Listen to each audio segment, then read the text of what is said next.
साहब, आपकी तरफ अर्ज करती हूँ ये पूरी बात।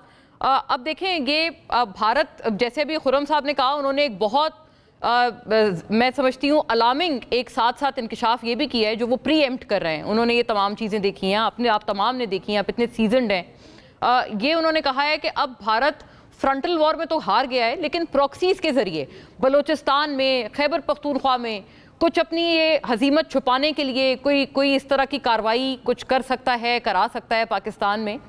क्या होना चाहिए सर आपके मुशाहिदे में?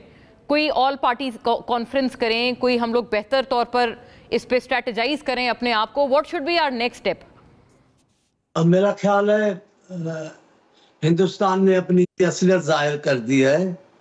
इस जंग से पहले जिस किस्म की वो गुफ्तगू कर रहे थे उनके वजीर आज़म, और जिस किस्म का माहौल बनाया हुआ था, वो तो हम सब खौफजदा हो गए थे कि पता नहीं किस किस्म की तैयारी है, कौन से आसमान से शोले बरसेंगे और हम पूरा पाकिस्तान खुदा न खास्ता इधर उधर हो जाएगा। लेकिन जैसे जंग शुरू हुई है उनकी तो असलियत जाहिर हो गई है।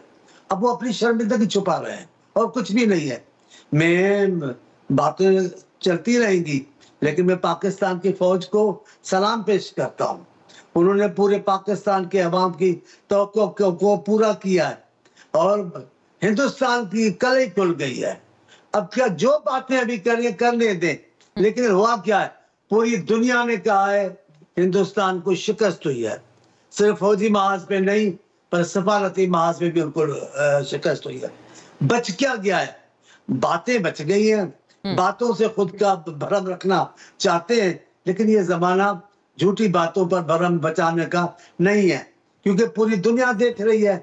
पूरी दुनिया का बच्चा बच्चा सूरत हाल से वाकिफ है कि हो क्या रहा था, ये कर क्या जानते थे, ये कुछ भी नहीं कर पाए।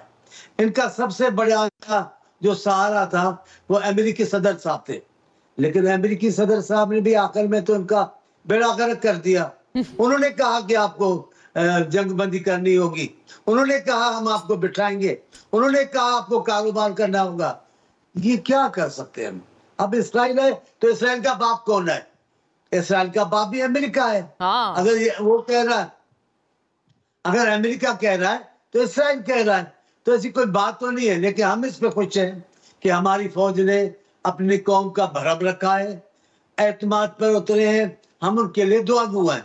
रहा सवाल हिंदुस्तान क्या करेगा, उसने पहले कौन सी अच्छाई की है कि अब अच्छाई करेगा? अब लाख छुपाए। अब मुझे खुर्रम दस्तगीर साहब, क्योंकि मेरे दोस्त भाई भी हैं और बड़े बाखबर हैं, उन्होंने जो बातें की हैं, मुमकिन है ऐसा हो? कोई बैद नहीं हिंदुस्तान से कि वो पाकिस्तान में अफरा तफरी फैलाने के लिए क्या कुछ नहीं करेगा। जो वो करना चाहेगा वो करेगा। लेकिन पाकिस्तान के अवाम इस बार समझ चुके हैं कि ये सिर्फ ढकोसला है, कुछ भी नहीं है। ये अफरा तफरी फैलाना चाहते हैं। मैं अपने लीडर की बात करता हूँ, पाकिस्तान के वजीर आज़म की अपनी जगह पर बात है, लेकिन सियासतदानों में मैं माफी मांगता हूँ। पीटीआई के दोस्त से मैं माफी मांगता हूँ।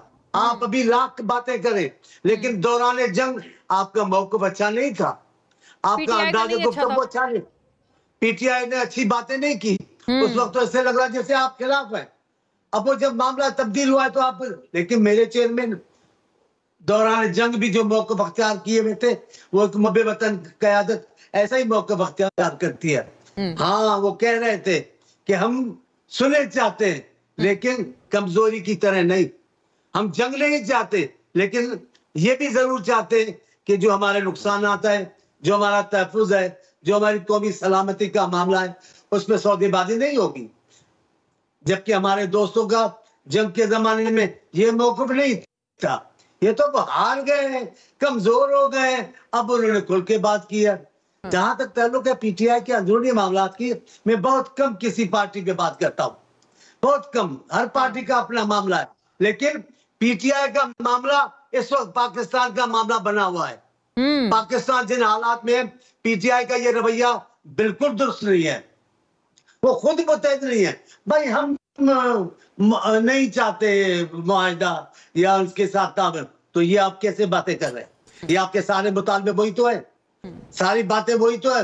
जो एग्रीमेंट यही चाहेगी कि आपको रिहाई चाहिए, तो रिहाई खुलकर करे ना। अपने अपने मुल्क के हुक्मरानों से बात करने में क्या बुराई है? आप कह दें बाबा रिहा करें, खुल के कहें, ठीक है, अलग अलग मौक़िफ़ ना आए, अच्छा ठीक हो गया। और